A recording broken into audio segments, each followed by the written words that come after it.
Hello and welcome to Midcoast Morning, CHY's Current Affairs Show. I'm Laura McKenzie. This is part 2 of our 2-part series on public transit in Nanaimo. In part 1, we looked at new plans BC Transit in the Regional District of Nanaimo are working on to provide better transit for residents. On top of hearing what new plans are in the works, we discussed the new UMO payment system. UMO is coming this fall to all BC Transit routes, allowing riders to pay with the new UMO app or a new reloadable card. You can find part 1 on our website at choy.ca/midcoastmorning. Today, in part 2, we'll be taking a closer look at how students at Vancouver Island University, aka VIU, are commuting to campus. While many students take transit to campus, some students say bus routes just don't work for them, and that parking on campus can be frustrating. We ask what can be done. In part 1, I spoke with the RDN Senior Manager of Transportation Services, Darren Marshall, about what they are doing to make public transit better for riders in our region. Today, in part 2, we continue our conversation with him, where he gives an update on some new projects aimed at VIU students. Then we speak with international students Harleen and Kalra and Sonal Panwar over Zoom. They speak to ups and downs of relying on public transit to commute to school and work. Both of them are currently full-time students. Harleen is getting her Master's of Education in Educational Leadership, and Sonal is getting her Master's of Education in Special Education. Both also work full-time. To get a better idea what other students think about commuting to campus, we speak with VIU SU's Director of External Relations, Caitlin Kellendonk, about parking on campus and the bus system. Finally, we speak with Richard Lewis, VIU's AVP of Facilities and Ancillary Services, about concerns students have about parking on campus and what VIU is doing around parking. So with that, let's jump into the rest of my conversation with Darren Marshall from the RDN. Darren, at the moment, VIU doesn't have a U-Pass like many other universities around the province. Why is that, and who oversees it? The RDN doesn't have control of the U-Pass. It would be through the Vancouver Island Student Union and Vancouver Island University. They would have to agree to initiate a U-Pass program to generate more interest in transit, to alleviate some of the pressure that bringing personal vehicles to that location in the future. Are there any upcoming changes that will improve the transit system for students at VIU? Year 2 of the transit redevelopment strategy, the new number 2 VIU line would streamline the existing number 40 and offer 10-minute peak service during school in months. The 40 is a high frequency, not a rapid line, but a high frequency route that services VIU quite well. And this would just increase that dedication to more buses frequenting the VIU campus and ensuring less pass-ups. So we don't have as many people left behind due to high volumes on that route. So that's a key noted change in year 2 of the transit redevelopment strategy. And then the number 17 Cinnabar would evolve from the existing route number 7, but would terminate at the South Nanaimo hub and connect to the number 1 and number 18, thereby enabling it to extend 30-minute service across more of the weekday peak periods and other times. So students living in the Cinnabar area would see a bit of an increase and more frequency and a little bit easier to back and forth to VIU. And then the number 18 Cedars VIU retains the current routing of the existing route number 8, but would also have its schedule updated to operate on a more consistent basis to help facilitate connections with other routes at VIU. Darren, thank you for your time. You're welcome. Yeah, no problem. And now we are going to hear from VIU students Harleen Kalra and Sonal Panwar about their experience using public transit while working and going to school full-time. Hello, Harleen and Sonal. Welcome to Midcoast Morning. First off, can you both describe to me what your daily commutes look like? Harleen, would you like to go first? So we live closer to VIU because obviously we are full-time students, so we wanted to live closer to the university. But then I work at the Woodgrove Center. And I'm totally dependent on bus, which is usually bus number 40. And it takes around 40 minutes from my place to reach the Woodgrove Center. And so now? It's the same because I'm working as an education assistant. So most of the days my schools are different. So I have to plan accordingly and plan my schedule according to the schedule so that I don't end up paying more for the taxi. And so now, could you speak a little bit more about being an educational assistant and having to use public transit? So the buses during the peak hours, they come after every 5-10 minutes. But for us, between 7 and 8, they are like coming after half an hour, 45 minutes, and that messes up the entire schedule. And sometimes we have to travel all the way to Ladysmith, and there is no direct bus.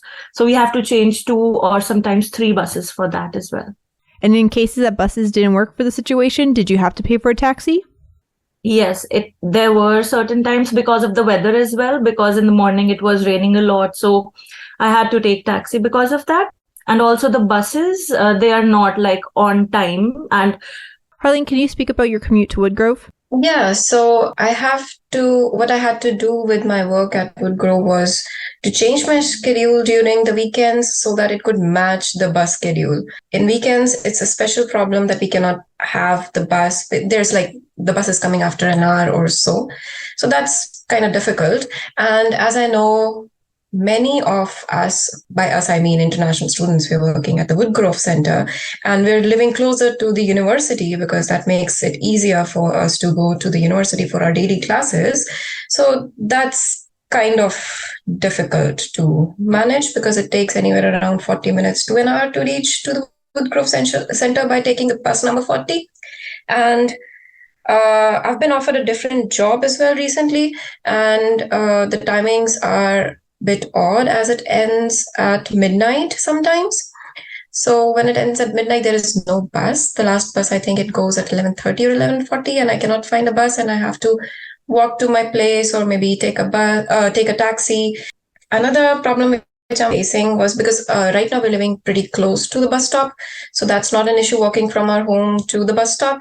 But some of my friends, they live far away from the bus stop. So they have to plan ahead. So if the bus is going to come, let's say at 7:40, they have to leave their house, say 7:20 and walk there. And if the weather is not well, it's not good, then yeah, that's another challenge. So when we were looking for a place to move recently, Sonal and I, because our lease just ended, we had to keep in mind that we find a place which is closer to the bus stop. And honestly, I found that such places are usually more expensive than the places which are, a bit farther away from bus stops.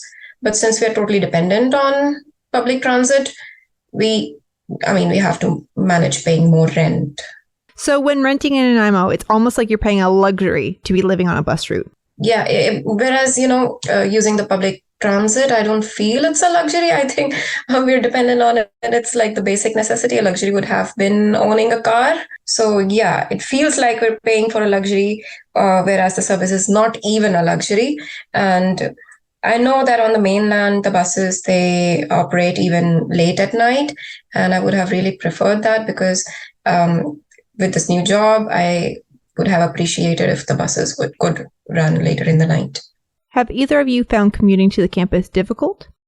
For the campus, it is like it works for both of us. And the bus number 40 just drives us close to the university. I mean, it's in the bus loop and it is like the VIU Express.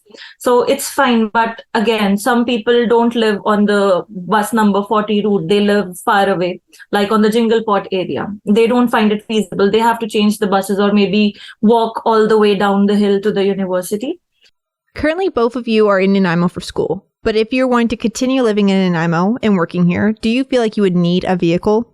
I think we will get a vehicle if we are planning to stay some more time on the island, because the buses, we cannot be dependent on the buses forever, especially on Sundays when the buses come after every 1.5 hours. It's not at all working. It's not at all worthy. So the car is a necessity. Yeah, it is. And I was even planning on, going through my driver's test and stuff, even though I don't feel too prepared for it right now because the driving, rules in India are different than here in Canada. And I'll have to spend a lot of money and time to understand the driving rules over here and to practice driving in a different environment and stuff. So yeah, that's another added cost. And then getting a car, paying insurance, and the gas prices always rising. As an international student, I don't feel that's like an ideal situation for us. If the transit system would have been, um, you know, better for us, that would be more feasible for us. Yeah. If either of you could change one thing about public transit in Nanaimo, what would it be? Yeah, so for me, it would be, the bus routes particularly, because I believe that certain buses, they cross the same place twice or thrice. Instead of crossing the same place twice or thrice, they can take another route so that it can benefit more people living on that side, so that they don't need to travel all the way to that particular place, which is maybe a kilometer away from their residential place. So the bus routes, according to me, are one of the most important things that the transit needs to work upon. For me, I would like if we can increase the frequency as well as the timings of the buses. That would be more feasible for me to access the transit system. So they have increased the frequency during the peak school hours. From 8 to 9, they have increased buses. Bus number 40 in particular, it comes after every 4 to 5 minutes. But after that, it suddenly drops down. So all the classes don't start at 8, right? Particularly for university students, we have some classes starting at 9, some at 11. At that time, we have to focus on the bus schedule instead of the class timings, and we have to work accordingly. It's just focused on for the senior secondary students, I would say, the bus timings, and not for us. So they should be flexible both the ways. Harleen and Sonal, thank you for joining me on Midcoast Morning. Midcoast Morning is made possible by the Community Radio Fund of Canada's Radio Meters program and listeners like you. Support Midcoast Morning and CHOI's nonprofit newsroom today by becoming a sustaining donor at choi.ca/donate. Local news can't survive without your support. Another way to help us out is to share this show with your friends and tell them why they should support us.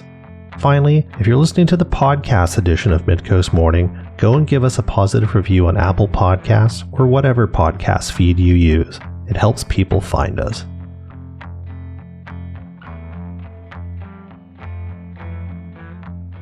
Hi, Caitlin. Welcome to Midcoast Morning. As Director of External Relations, can you explain to me what your main duties are? Hi, my name is Caitlin Calendonk, and I am the Director of External Relations for the Vancouver Island University Students' Union. And what are your main duties at the Student Union? My student union duties mostly cover external affairs, so that would be working on a majority of the campaigns that the union runs, like Consent, Fairness for International Students, and our Rise Up campaign. I advocate for students on an institutional level as well with the provincial government. And currently there are a lot of concerns coming from students at VIU about commuting to school. Either public transit doesn't seem to be working for them as routes don't come near where they live, or the frequency isn't good enough, or students who do drive to campus can't seem to find parking spots. Has the student union heard about any of these concerns? Yes, so the Students' Union has heard that there is definitely concerns about the public transit system in Nanaimo. Just like having a general consensus that the bus system kind of has not caught up with the growth that VIU and Nanaimo has seen. So generally not enough services, but specifically, nighttime, stat holidays, weekends. This makes things difficult for international students, as well as our students who live on residence who, this may be their only form of transit to commute to areas in Nanaimo. As well as we have heard from the students about the parking situation on campus and just lack of parking. It is also very dependent on the time of day that you come. So I know that there are students who are coming an hour plus early to school just in hopes of attempting to find parking. So this is something that the students have been bringing forward to the union, and it is something that we are working on advocating for with the institution. And do you know when parking is at peak busyness? In all honesty, if you show up to VIU after about 8:30, 9 a.m., you will be struggling to find a parking spot on campus. We have, just a our employee lots are always full, general lots are full, and sometimes you can find parking on the bottom of campus, which we understand, but VIU is entirely uphill. And so for students who, just have, any disabilities or, asthma or anything, like walking from the bottom of campus to the top of campus can be extraneous. So it's really like by 8:39 a.m. If you want a parking spot relative to the area of campus that you're going to be on, you have to come before those times. And how do you commute to school? I currently commute to school by car. I live in the beautiful downtown Nanaimo, and I drive to campus, and I struggle daily. In all honesty, I missed a class yesterday because I showed up at 9:30 in the morning, and I drove around for about 45 minutes, and I was unable to find a parking spot, which led me to, missing my class, which is a very common thing for students that we're hearing at the union. And in your case, is it possible to take public transit to school so you don't have to worry about parking? I had attempted living in downtown Nanaimo with the proximity to VIU to use the public transit, and unfortunately the times just didn't work with me in a line for when I had classes. I was either going to be late for my class, or I was going to be 45 minutes early. There was not a general consensus for irregularity in times, and it just unfortunately didn't work for me and my schedule. Okay, and what are the current plans the union has to help students advocate for better transit or parking? Right now, we're just generally building a consensus with students of what their asks are and ways to improve. We also understand that we only have the parking lots that we have. So we're addressing that with the institution, and we have plans to meet with just general upper level VIU institution employees to start working out some commonalities that we can find with the parking situation. It's not just students, it's also faculty struggling with parking, and we understand that, and working with them to create a plan that can be beneficial for all parties at VIU. And because many students at Vancouver Island University use public transit to commute to school and around the city, at the moment there are student semester passes, but not a U-Pass like many other universities across the province. Could there be a future where we might see one come to VIU? I would see full potential of that being something that we are continuously working on to provide for our students. It is both an agreement with the institution, the city public transit, and VIU SU. Working all together on that. And so I don't unfortunately now know why it isn't something that we currently have, but I can say that we are in the process of trying to come up with a, positive support for our students in this situation and a goal that would include that. And what advice do you have for students that might be having trouble parking on campus? The biggest advice that I can say that just will help students is, bringing it forward to us at the Students' Union. If you miss a class because you couldn't find parking on campus, send us an email. Or if you're struggling with the bus system and you're having issues commuting to campus to get to your classes, or other arrangements that you have, you matter to us at VIU SU, and so we want to hear from our students. And the best way that we can continue to advocate to the institution about this problem, and even the city, is if students keep bringing it to us so that we're really truly speaking off of the student perspectives on the issues. And what advice do you have for students who might be having problems with public transit? My honest one there is to just, keep doing your best and allot time.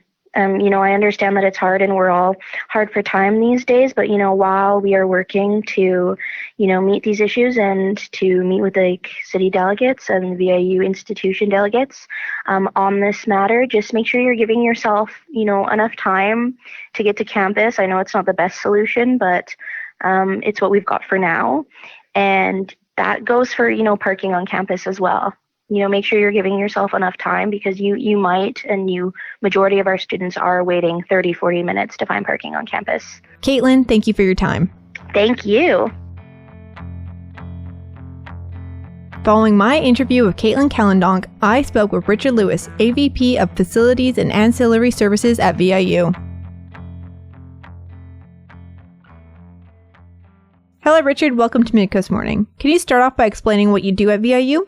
I look after all of our facilities maintenance and our ancillary services operations, which include parking and security, housing, campus store, all of our building maintenance.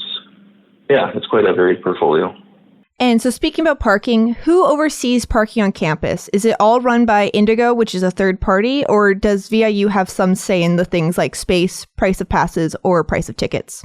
Yeah, I mean, VIU contracts Indigo to run the parking services and operate the day-to-day. VIU has to, of course, cover the cost of maintaining the parking infrastructure and the management structure out of our revenues.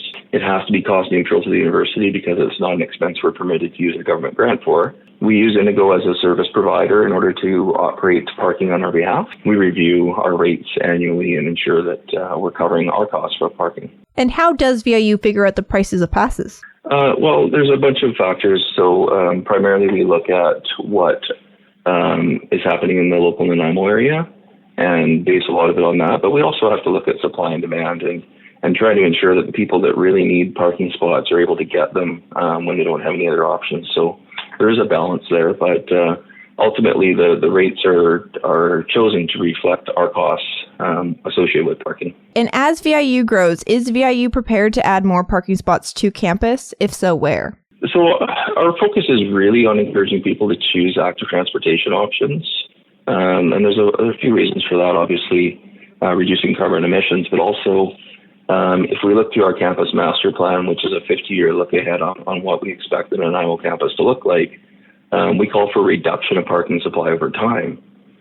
This is to help both encourage the campus community to choose alternate modes of transportation, but also in response to sort of the expected trajectory of VIU as a campus, or as the Nanaimo campus as a whole. So we've been making significant investments into improving bike parking on campus. In mid-campus, you'll know that there's construction of a new secure bike shelter underway, and that'll open later this year. We're also looking at increasing carpooling options and encouraging members of our community to look at alternate means in general. There's a lot of good transit links with our campuses as well. And so the City of Nanaimo and VIU, the service link to Duncan and as far up as Deep Bay. And the VIU Student Union actually sells discounted bus passes to students and employees. What would you say to students that still say public transit currently for them is not good enough? Well, in some cases, because we're a regional institution, there's quite a long or a wide area of students that could come to campus. So we're really focused on trying to ensure that parking's available for folks that are coming from as far away as Campbell River or Port Alberni in some cases. The fact remains that a parking pass and a bus pass are still a bit disconnected, but it's more expensive for a bus pass than it is a parking pass. Okay, and going back to the idea that VIU is sort of wanting to get rid of parking, why is that reasoning? It's really not necessarily driven by getting rid of parking. It's driven by developing the campus into sort of the vision that we have over the long term, which is to centralize some of the buildings and restore green space on the campus as much as possible. If you look at the campus master plan, which is publicly available on VIU's campus development website, you'll see that there's a restoration of a wildlife corridor and things along those lines that are really important to the community. And so a lot of the parking reductions are a byproduct of some of these other initiatives that are really important to the community. So really, it's not getting rid of parking. It's more like turning spaces into green space or new buildings. That's right. And we're not, I wouldn't say we're accelerating removal of parking by any stretch. And so, we totally understand that there's a high demand for parking spaces. And, over the last 10 years, probably reduced parking spots by about 1%, a very, very small amount. And that's again, for other initiatives.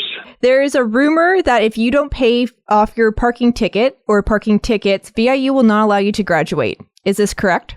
No, it's not. It's common practice for universities to require all student fees to be paid before parchments are issued. But VIU does not take that approach with parking tickets specifically. There's just not that connection made. So I do think in general, it makes sense for students to pay off their parking tickets so that they don't end up going to collections, which is one of the risks of not paying, but it's not with the parchments. Okay, and did you have any other comments you would like to add about this topic? No, I mean, I really encourage people to take a look at the campus master plan and see the vision that we're trying to work towards. And also that I think the other thing to understand is that our enrollment's actually down from what it was 10 years ago, and we have more offerings available remotely at this time. So, the pressure should be diminishing a little bit when it comes to individual parkers trying to find parking spots on campus.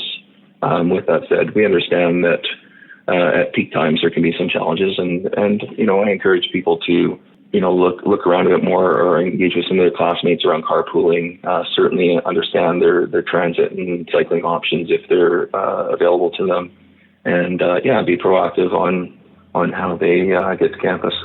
Okay, great. That's all the questions I had for you today. Thank you for joining me on Midcoast Morning. Okay, great. Thank you very much. That's our story for the day. You can find part 1 of our 2-part story on public transit in Nanaimo, along with other episodes at chly.ca/midcoastmorning. Thank you to Darren Marshall, Harleen Kalra, Sonal Panwar, Caitlin Kellen-Donk, and Richard Lewis for joining me today.